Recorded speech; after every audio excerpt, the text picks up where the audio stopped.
Hello and welcome to ATG, the podcast. Today we're very fortunate to be talking to Michele Frison, who's a postdoctoral research assistant at the MRC Mitochondrial Biology Unit at the University of Cambridge. So Thank good to you. talk to you, Michele. Thank you very much. It's quite a mouthful, isn't it? It's Imagine I say fascinating. that word every day, multiple times.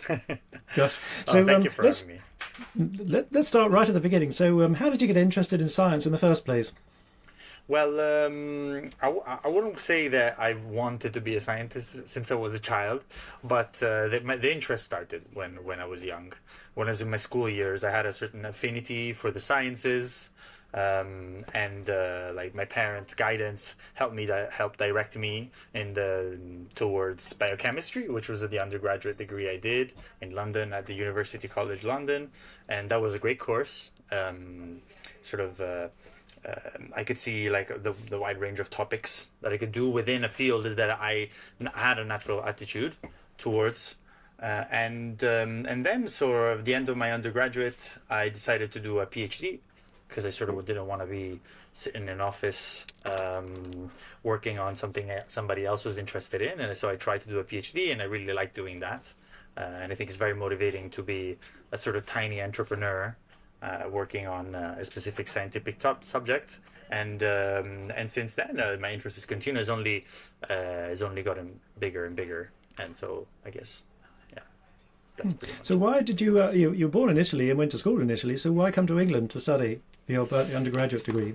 Well, that's sort of our family story. That my eldest brothers, they were exposed to I went to European school Hmm. where I was exposed to the possibility of migrating abroad, which is actually now something that a lot of Italians do.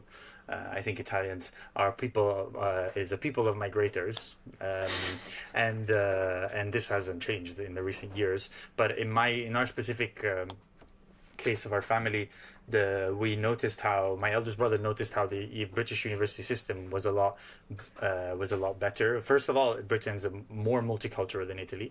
This especially like 15 years ago, and that is something that we all appreciated and all were keen for. And also the university system puts you in contact with the job market much more efficiently than the Italian university system. So that was one thing that we were keen for. Yeah, I think that's pretty much. And you did your PhD at the Royal Veterinary College. So was this? Did you have an interest in animals, or was this sort of not really related? So actually, that was sort of serendipitous in that I actually my PhD was organized by the University of London, which is the sort of group of universities. So that is the university that actually awarded my PhD, and so I could I could select when I was awarded my PhD, and in the first months I could select a number of PhD projects from the universities of London, and I ended up at the Royal Vet because that was the project that ended up being most interesting. I sorted through all the 100 projects that there were, and I found a few that I liked, and then I did two rotation projects, and uh, and this one at the Royal Vet, which didn't actually have to do anything with veterinary science, was the most interesting, and mostly because it had to do with cell biology, which it really is. I would define myself more a cell biologist than a biochemist, Hmm. um, for very specific reasons that I could delve into if you wanted. But so basically, it was the PI and research project more than the veterinary aspect of it. Although I really enjoyed doing the PhD there too. It's Hmm. a lot PI of meaning. interest in, Yeah. yeah, PI being the group leader. Yeah. Yeah. Okay. Exactly. So this is fascinating. So is it like is it a one-way process or a two-way process? It sounds like there's a kind of you select from 100 topics. So how much choice did you have? Yeah, exactly. There was a really wide range of choices. I mean, at the beginning of my PhD, the whole world was my oyster. I could apply for anything from robotics to very clinical sort of projects and I think I followed what I could understand the most, given my background, which was exactly biochemistry and cell biology. And then out of Hmm. that, I picked two, and I think this was really the mitochondrial biology was the thing that I was interested in mostly because it's a very intense area of research within cell biology, which is another large umbrella term. Well, you've remained in cell biology because the Mitochondrial Biology Unit sounds, from its title, to be very much cell-based. Yeah, exactly, definitely. Although you'd be surprised how within the mitochondrial biology there's a lot of scientists that don't really work with cells themselves. There's a lot of science that is done on the protein level, figuring out how proteins work and what is their structure. And this is important for sounds a bit abstract, but it's very actually important for drug companies to understand how the drugs that are being sold interact with their targets. And this is just one of the main examples, but there's a lot of work done in cardiology, for example, by the work of the lab of Mike Murphy, that I wouldn't strictly define as cell biology. It's more of I would say redox biology or chemical biology, where they work on how the chemistry of the cell causes diseases or can be exploited to counteract heart diseases. In their specific case. You told me a little bit about the organisation of the MBU, and I was fascinated, and I'd love to know a little bit more about how you work alongside medical doctors. Yeah, I mean, so the MBU itself isn't too necessarily linked to clinical work. The MBU is an MRC founded institute unit, and its work a lot of it stems from the research that was nutritional. It used to be called the Dunn's Nutritional Unit, I think 20 years ago, and then it gained importance when the previous director, one of the previous directors, John Walker, won a Nobel Prize in elucidating the structure of the ATP synthase, which is this molecule that generates energy within cells, within mammalian eukaryotic cells, but then the principle for how it works is sort of universal in life. And so that, I suppose, led to more interest in it. The funding is all, it has been centrally funded, and then the labs within the institute gather more funding to elucidate the role of mitochondria. And I mean, obviously, I am a bit biased because obviously I'm a mitochondrial biologist, so it's hard for me to say exactly how much interest there is. It always looks like a lot to me, but I can definitely tell you that along the years, the interest for mitochondria has only increased. And the number of diseases with which mitochondria function has been linked to has massively increased, and for any phenotypes, from autism to aging disorders to virtually any. And it's not only a disease relevant question. It's also a question of how life works and why things are the way they are. But there is also, so our lab specifically actually does a lot of clinical work, and that is mostly because the group head is a clinician, and so he likes to pair a lot of basic molecular studies on the basic molecular mechanisms with clinical trials or work or studies gathering samples from patients, so to make sure that the work that is done by people like me that work on models is not too distant from what happens in a clinical setting, because that's always with all, I would say, not only all biologists but a large number of scientists, we work on models because we can't work on humans, and therefore we need to constantly assess how close the models are to the real human situation. And so in our lab we managed to do both of the works. Fascinating. So the current project that you're working on, did the doctors come to you or you went to the doctors? This was a very peculiar project where my supervisor gave me a very broad umbrella to work in. He told me, think about the issues of mitochondria and aging, and we still don't know whether mitochondria are really active in the aging process. We know that they get worse. They get damaged, they accumulate damage, but we don't know whether that is a driver or a passenger of the aging process. So why don't you think of ideas about the biggest possible ideas that you can think of to address this issue?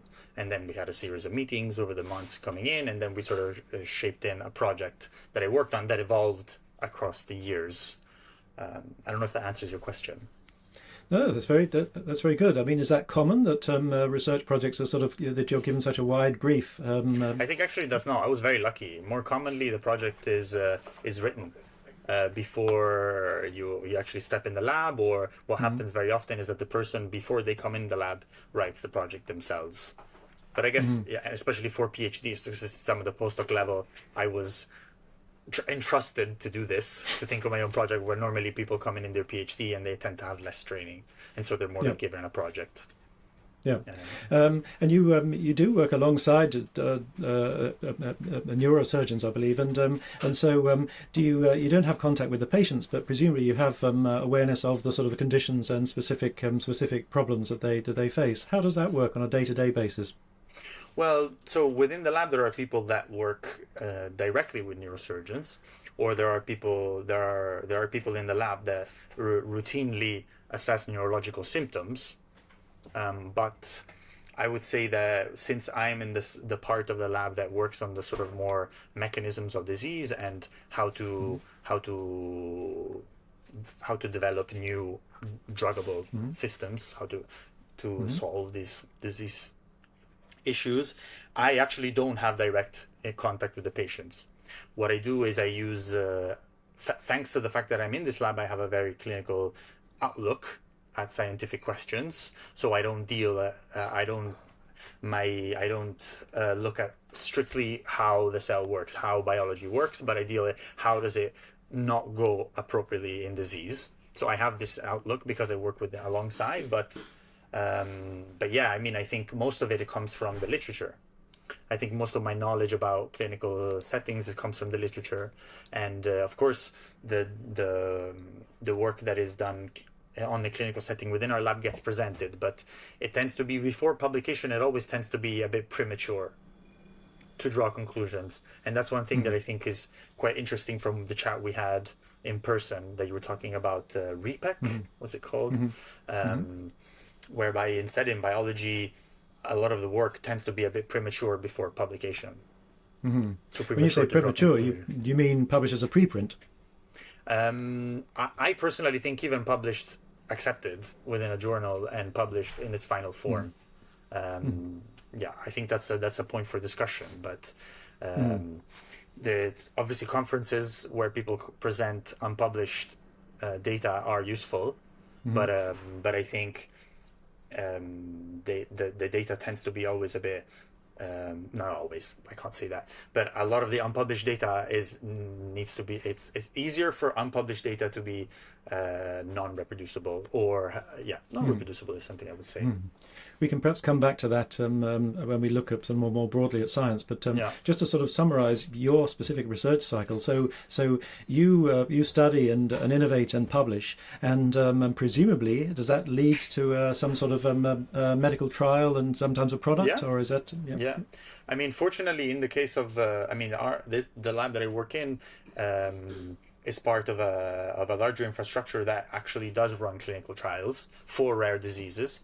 The process is very slow, can take a decade or so, but I have been fortunate enough to have made a sort of discovery that could well lead to clinical trial. Actually, the protein, the target that I've worked with is actually a target for drugs that have already passed phase 1 clinical trials and are now passing phase 2 for Parkinson's disease, which means that if the research I have done in models replicates in humans, then it could well lead to a drug for diseases that affect 1 in 8,000 humans. So it still sounds rare, but it's actually quite important. I should add, for people who are not familiar with Cambridge, that the MBU is situated in the middle of an enormous campus right next to, as far as I know, 3 hospitals now. Exactly. It's a wonderful campus. It's lovely. I just went for a walk just before this on a sunny day like this. And there's so much interconnection between the different institutes, there's lots. Cambridge is a great place to work for that purpose. If you have any problem, just Google the person, find it, send them an email. You're within the same university, and you can just get help if you need.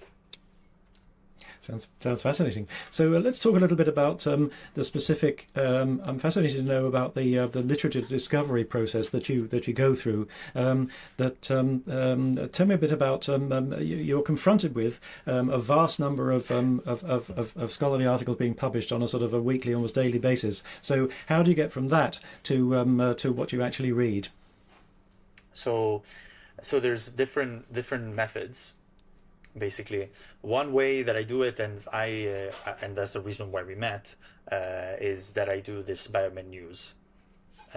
So every Sunday I get from an AI program generates a list taken from PubMed of papers that might be relevant for my field, for my topic, and I sort of sort through them quite quickly to then pick some that are actually relevant and are actually, I guess I would say, good science, that I then publish. And that's on my very specific field. On the broader field, I use pretty much like blue sky, so social media. I used to use Twitter, and I used to follow any labs that had that worked on anything that was remotely interesting for me, and then I routinely, every so often, open the social media and see what people have posted, and if there's any paper whose title, the title of which is of my interest, I will open it, and then the closer it is to my interest and to my future interests and to what I do, the more in detail I read it. So I mean, this morning I was having breakfast, and I opened Blue Sky just for a minute, and I saw there was one paper that was quite interesting, but it wasn't exactly of my expertise. It was hard for me to judge whether the work was very thorough or not, but it was published in a very high high impact journal, and so I read the abstract, and I understood a little bit of the abstract 1 or 2, 3 times, because these days there's so many papers that reading it once is not enough. And then again I went to some of the figures and I skimmed through, and that's the sort of level of attention that I give to papers that aren't directly relevant but are interesting for the broader questions that I have. And then if there's something, every so often, let's say once every few months, there's a paper that gets published that is really directly relevant to what I do, and that paper I read properly, and I spend a good couple of hours on, because the way they've written it is important for me, and the techniques they've used is important for me, blah blah blah. This sort of this is the methodology I use, let's say. So, if you had to sort of estimate, how many papers will you kind of note from the sort of title and abstract, and how many of those papers, what proportion would you actually read in detail? Every week, you say? Yeah. Well, I would say maybe I will read the title of 20 to 40 papers a week. Okay, it's a bit of a gross estimate, but yeah. And then I will look in detail in every week at 1 or 2, I would say, because there's a lot of stuff being published, but only very few of them are directly relevant for me. Also because I work, well, that's basically. I don't want to say I work in a niche topic, because I think that's also a separate discussion how niche is niche, but yeah, that's an answer to your questions, put simply. And you mentioned the use of this tool, Biomed News, which I found interesting, because it seems like you add value to the selection that you make is what other people are interested in. Is that how it works? Yeah, I mean, that's how I interpreted it, I think. So I was contacted by Gavin a few years ago on Twitter, asking if I was interested in doing the sorting for this topic, mitophagy. That is a topic that I work on.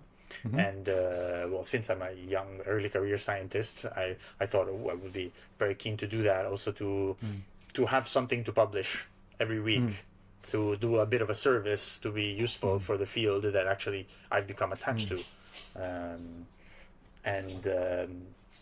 And so the way I've interpreted it is to do a service for the field to sort through everything that gets published and make a decision that is unfortunately somewhat biased, but a decision on what papers I would want to read and other people within the field would want to know about the existence every week. Surely this kind of process is, it sounds as though it could be valid, not just in your domain, but across the board, in that it's a combination of machine and human, machine selection and sort of assigning value from a human. Yeah, I completely agree. I think at the end of the day, I wouldn't say it is largely used, because I think a lot of people don't feel the need to constantly keep up with the literature as I would say there's two types of scientists: the ones that are paranoid about papers and the ones that are not. Because the really important papers that concern every scientist, that scientist will eventually find out about their existence. That's the thing. But I think it comes back to what your skills are as a scientist, and some people are more technically skilled and they prefer to focus on perhaps working on techniques or producing more and more data. But I think one of my natural sort of talents has always been keeping up with the literature, and that's always because I always had a romanticized view of being a scientist, whereby you are an academic and therefore you're part of a group of intellectuals that try to explain understand the world and science and human interactions, and that's why I always had an interest towards literature. So and reading a lot of it. You haven't mentioned so far anything about a library. Does the MBU have a library? No, as in it has a tiny room that has a library, but nobody uses it, because I mean these days everything is online. So the University of Cambridge has subscriptions to an infinity of journals, and therefore if you not a physical library, if that was your question, by the way, I realize that might not have been your question, but we do not have a physical library, but we have a virtual library, of course, that is supplied by University of Cambridge. Do you have interaction with the research, the library research staff, as in the sort of the research advisors and people providing guidance and tools? No, not at all. This is all I do it by myself or with the other scientists, but there isn't an intermediary between me and the journals. Yeah. And in terms of the impact of your work, how does the public, and I suppose funding agencies, how do they get information back about what impact your work is having? Well, I think so. The public, obviously, and the funders are two very different things. So I think the public gets informed about the work that I do through press releases, through if the papers get sent to the news, that's another type of press releases. But there's official press releases of the university, of the institute, and then the sort of press releases of the newspapers, and then there's obviously word of mouth, I guess, as in I will talk about my research to whoever asks me. And I think an important part of being an effective scientist is to be able to explain your research in a understandable manner for non-experts. And for the funders instead, I think that's not an easy question, because I mean I have some experience of working with funders, but it's very limited. As in, I had an internship during my PhD with the funders, and I haven't been part of any panel that works. But I think funders always use or often use scientists to help them make their decisions. So basically, the papers that are published are shared in the same. Other scientists will use similar systems to what I have to know what papers are up to date, and the more important the papers are, the more people will know. And so that will be used by funders through the scientists. And of course, as I said, there's Twitter. Twitter is used, and LinkedIn. LinkedIn, I've recently discovered, is also a useful tool, because there are more. Not only my LinkedIn network is not only scientists. but it's all the people that I've professionally ever had encountered.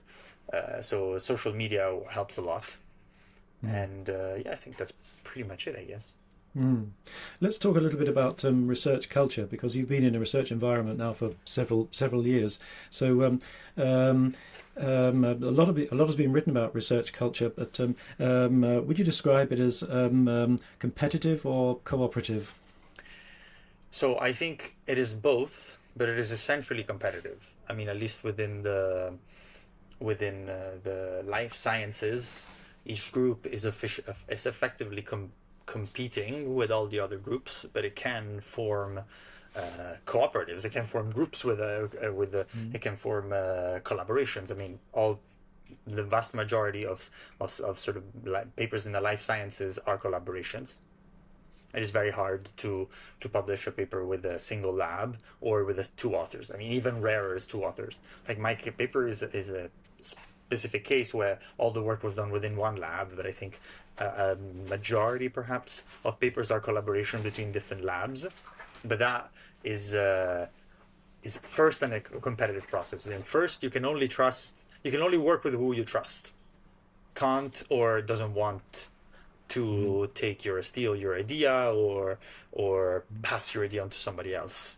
If you do, then you can collaborate. So I think essentially is it competitive, but you can have cooperation. I've had collaborations. I've had many collaborations, and even within Cambridge, for example, when it comes to sharing material, people are very collaborative.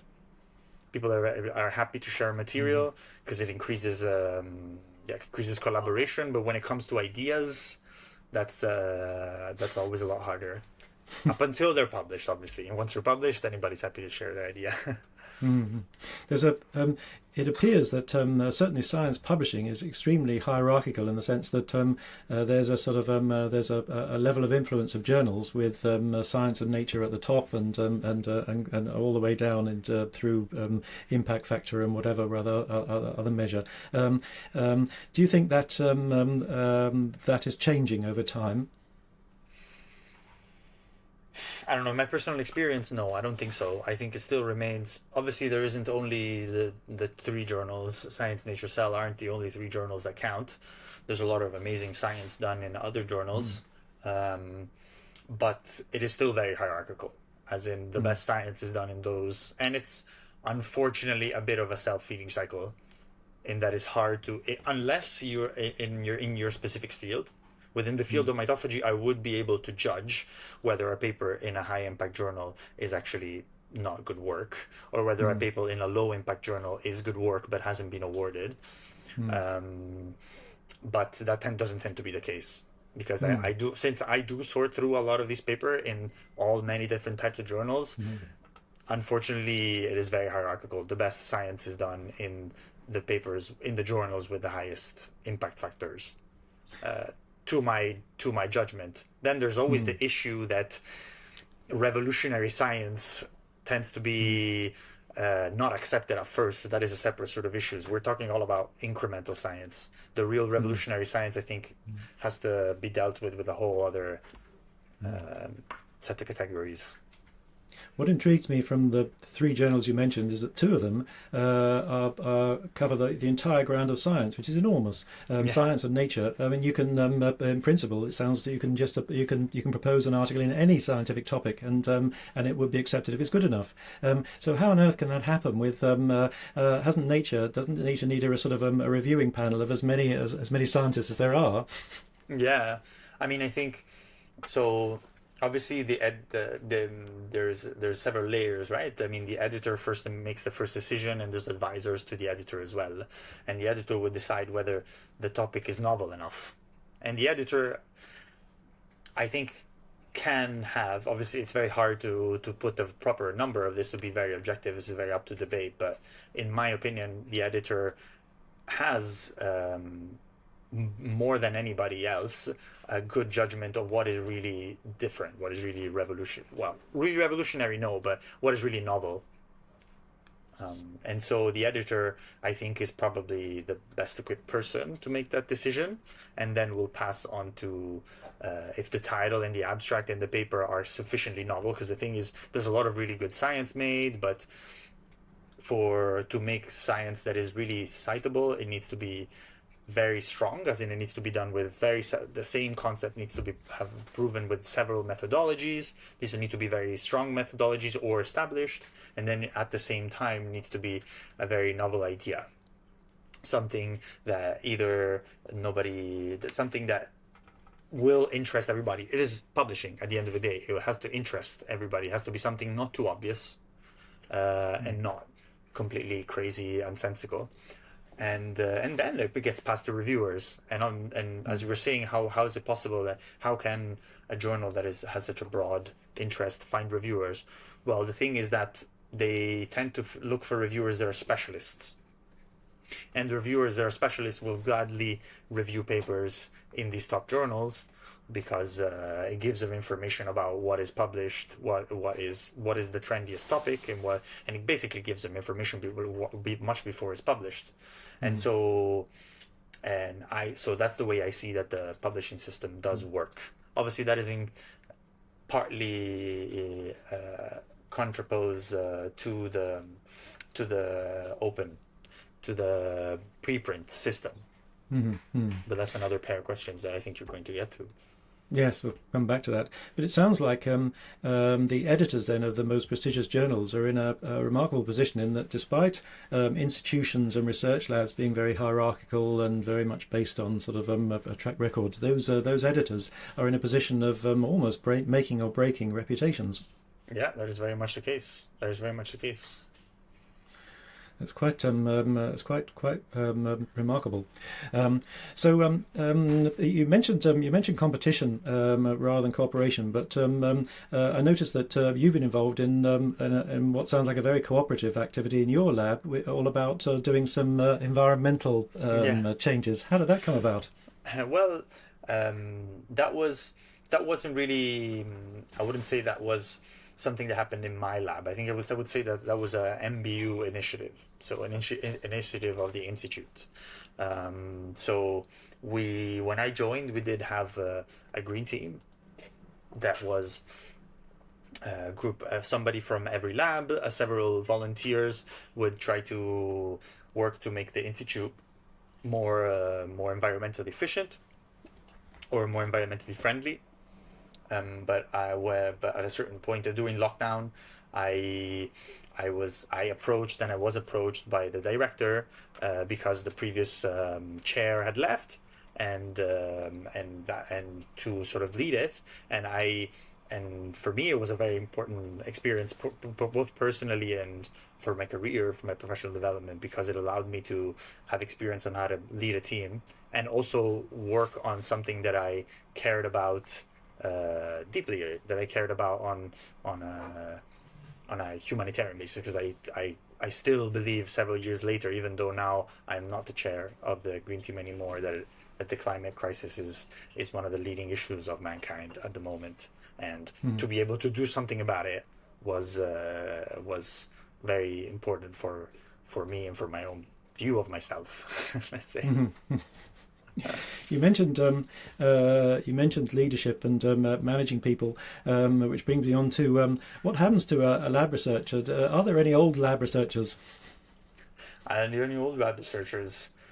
Few there are. I think the old system was where I think with the I don't know, maybe a decade ago, people were hired on permanent contracts.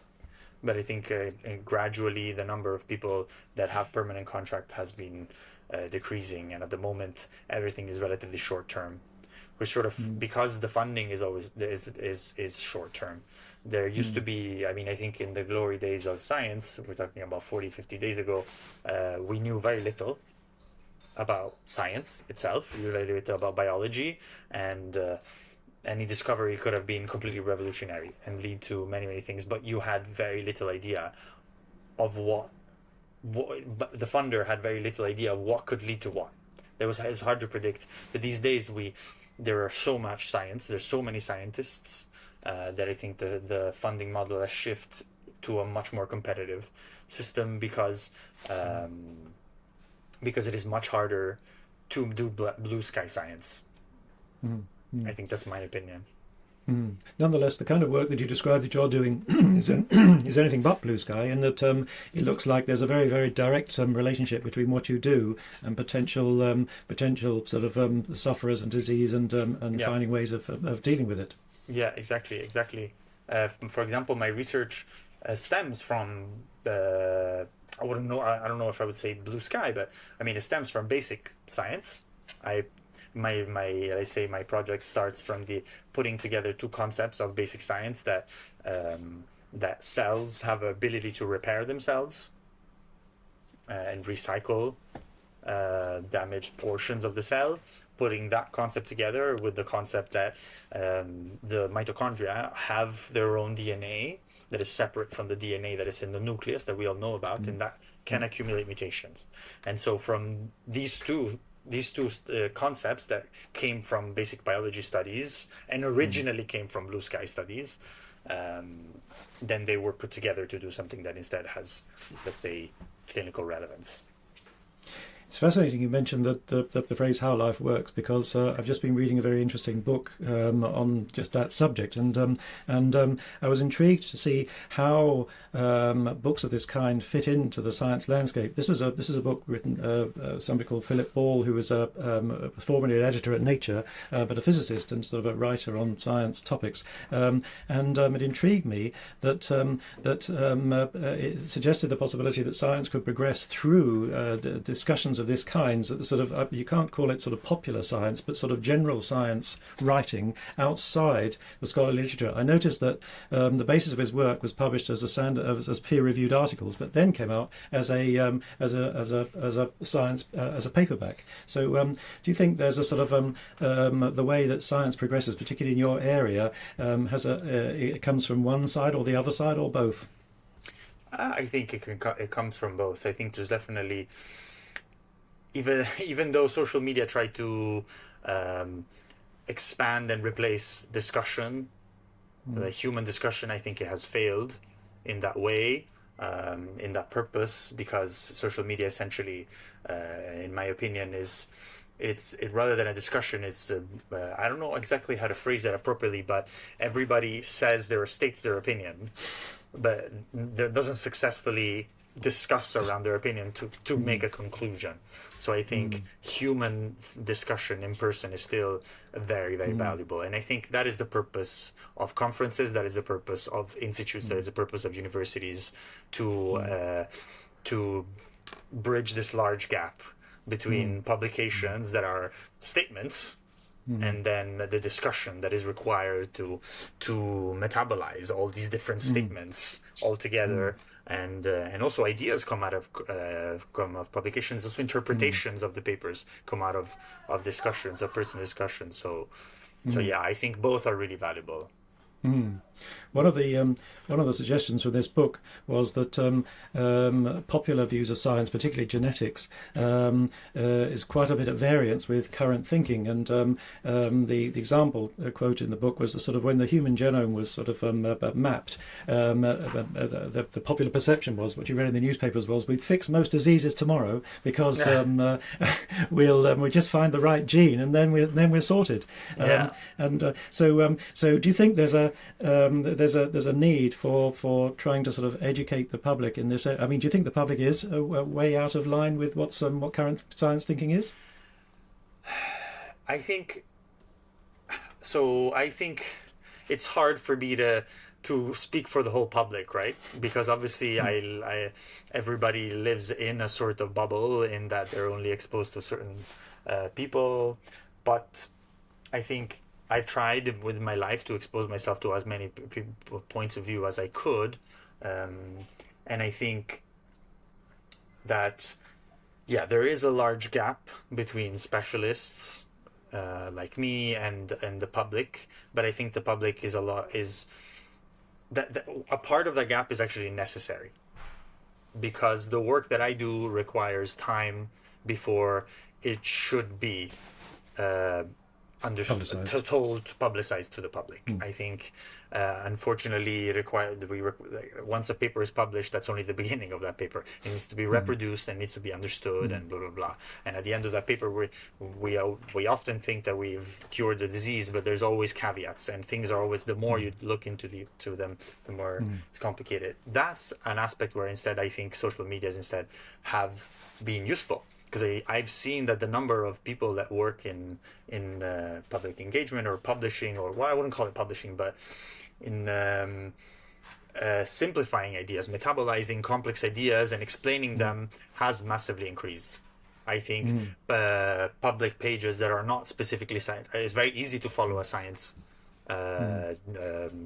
journal or any scientific American, whatever. It's very simple to follow it on social media, and it doesn't require any money, which used to be that you had to buy the magazine and read the magazine, and you could only select a certain number of things. Now your attention can be expanded to a wide range of things, to a wide range of topics. So I think the gap is actually getting smaller, and I think history. So an example I always like to talk about is COVID. What happened with COVID? I think when COVID hit and there was work to make, first there were the lockdowns, and second there was a vaccine. I think there was basically a public discussion as to why we needed to do that. Everybody had to face why we were closing down.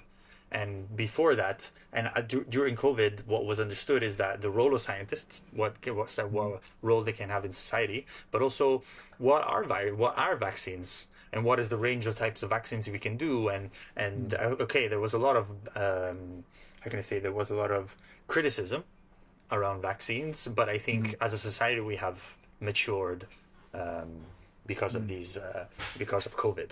We have understood a lot about what we have to do for public health. So I think the gap is actually getting smaller and smaller. And I think a lot of people understand now that there isn't one gene for a nose and a gene for an ear and a gene for this, and it's a lot more complicated. But the more you look, though, and the more complicated things do get. So you've talked about sort of the increased publicity and COVID, and that leads us on to open science. And one of the tenets of open science is trying to make the whole activity of science more accessible. So and this come through peer review and come through preprint and the like. So the most one of the most visible models is actually based here in Cambridge. eLife publishers have a model called Publish, Review, Curate, which is are you familiar with that? Not really, actually, not very well. No, could you? Yeah. The way it works is that it's trying to bring preprints into the mainstream of the activity of science publishing. So the idea is that a preprint, instead of being a kind of one-off, it forms part of the publishing process. So in the ePrint model, you propose your paper to them. If it's accepted, it goes onto a preprint server, and then open reviews, open comments, and an open peer review invited. So you get a sort of the whole discussion about the paper is held in public before and then the article may well be revised and then finally accepted and go into publication. So the whole thing becomes, instead of closed peer review, it becomes much more open with comments and discussion in principle happening on the site alongside the article. Yeah, I think it's an interesting model, and I think it's definitely it's fantastic that eLife is doing its work to test new models and to try change the publishing system. I don't personally agree with so a lot of people are very outspoken about the fact that the current publishing model is broken and it doesn't work and blah blah blah, and review is also broken, as in everybody serves their own interest. I personally think, in my personal experience, the reviewing process has always been friendly and useful. And actually, I am not. I appreciate preprints, but I don't tend to trust preprints.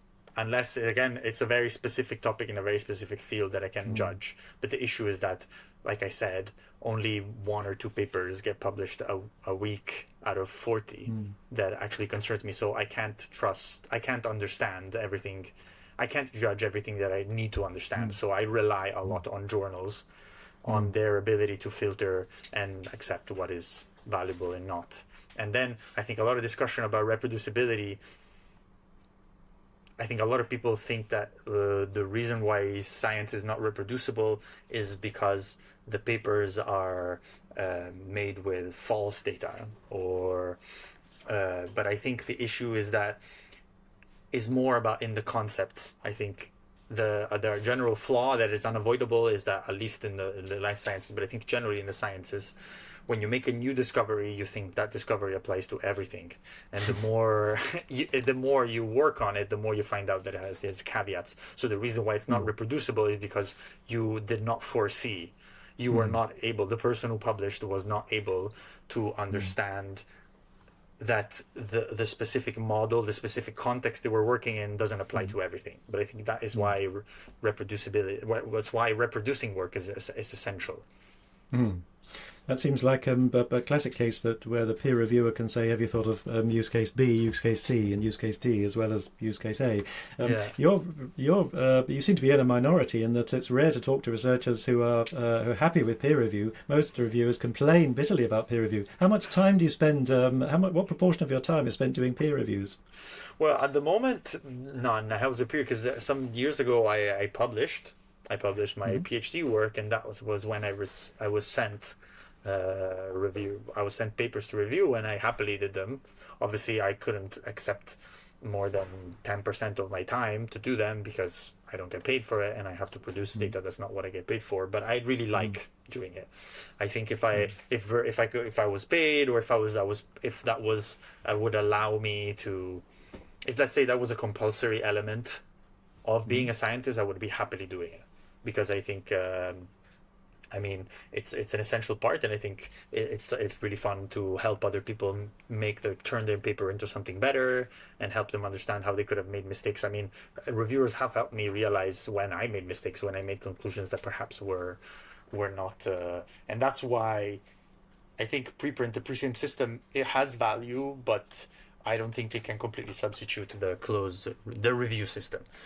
When it comes to open versus closed review, that I don't really have a strong opinion. I think open review rewards people who are very vocal, and we know through social media that vocal people aren't always the people who know the truth or are the best informed, are the ones who have more confidence.